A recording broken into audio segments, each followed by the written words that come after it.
I'm in Waltham, Massachusetts, at the headquarters of Spark Photonics. I'm here with the CEO of Spark Photonics, Kevin McComber. Kevin, thank you very much for having me.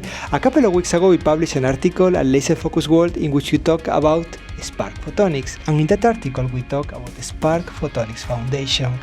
Kevin, what's the Spark Photonics Foundation? Yeah, thanks, Jose. I appreciate you writing that article. The Spark Photonics Foundation is a 501c3 nonprofit that has the aim of engaging K through 12 and early college workforce with STEM through the lens of photonics and semiconductors. We are living in a time in which the CHIPS Act is asking for reinforcing the workforce in the United States for manufacturing of semiconductors. Do you see this as an opportunity or a challenge, taking into account that photonics is still a niche market within semiconductors? Absolutely an opportunity. We see photonics as an important portion of the semiconductor industry that we can actually use, especially with K through 12 students who previously typically have no knowledge of photonics. We use photonics as a way to get them excited about opportunities in STEM and semiconductors that they never would have thought of otherwise. How do you get students excited about photonics?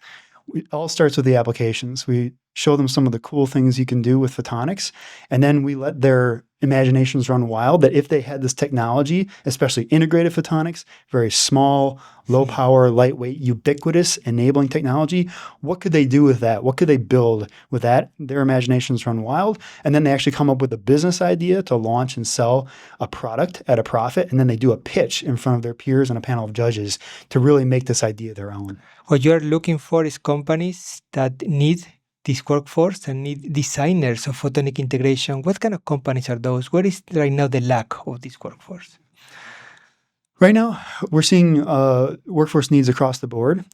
So again, we're using photonics really as the tip of the spear to get folks interested in semiconductors and even advanced manufacturing and STEM at large. So we consider it a win if our students get into photonics, but even into any of this broader workforce.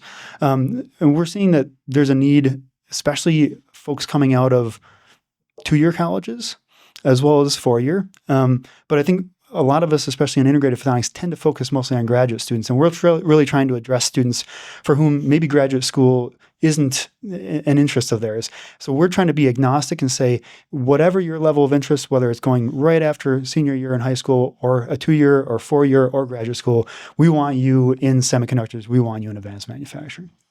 Optica is a platform focused on both industry and academia. How can we help you? I think I break this down into three categories of folks that can help us. The first would be in academia.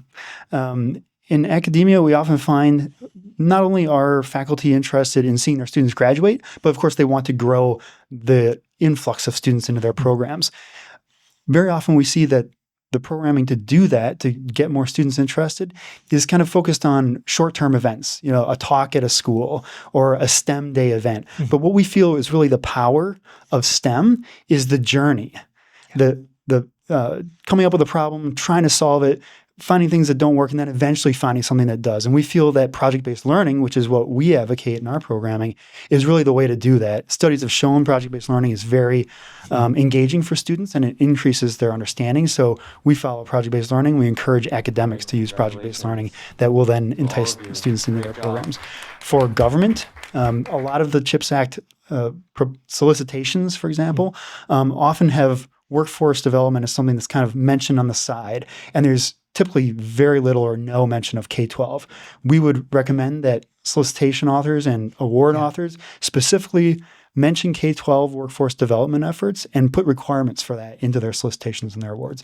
And then finally, for business, I encourage my fellow industry members to take the time and devote company resources towards engaging the next generation of talent, not only the folks that are going to fill your positions tomorrow, these tend to be graduates, but folks earlier in the pipeline who you can engage and get a much larger return on investment, although it is longer term.